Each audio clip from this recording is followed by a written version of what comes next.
Olá gente, bem-vindos a mais um tutorial de elástico, quer dizer o primeiro. Dessa vez eu vou ensinar como fazer essa pulseira. Então vamos começar? Para você fazer essa pulseira, vocês vão precisar de elásticos. Primeiro eu vou pegar uma cor, vou pegar esse daqui, coloca em um dedo da sua mão, gira e coloca no segundo dedo, para ficar assim, o infinito. Agora você vai pegar outra cor, colocar nesse dedo, e agora você não vai girar, você vai colocar direto, para ficar assim. Aí, com uma agulha, deixa eu ver se tem uma agulha, pega aqui uma agulha.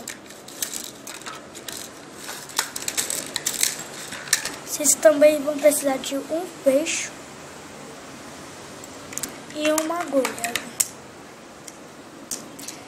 Vocês vão puxar, tem dois aqui. Vocês vão puxar o de baixo pra cima. De baixo pra cima. Aí vocês vão baixar com a agulha, pegar outro elástico, colocar aqui e sem girar. Agora sem girar. Aí você vai passando de baixo pra cima, de baixo pra cima.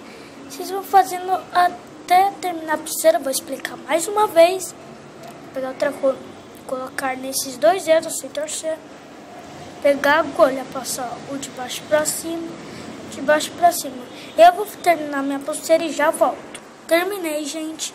Aqui está a pulseira. Pra terminar, vocês vão pegar o elástico que tá nesse dedo, passar pra esse dedo.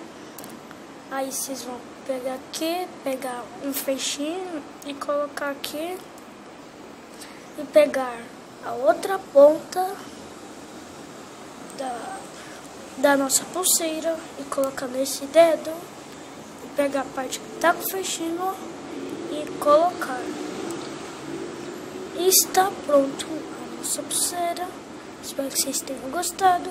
Se gostou, inscreva-se no canal. Se quiserem mais vídeos de tutoriais, comente aí nos comentários. E até a próxima. Fui!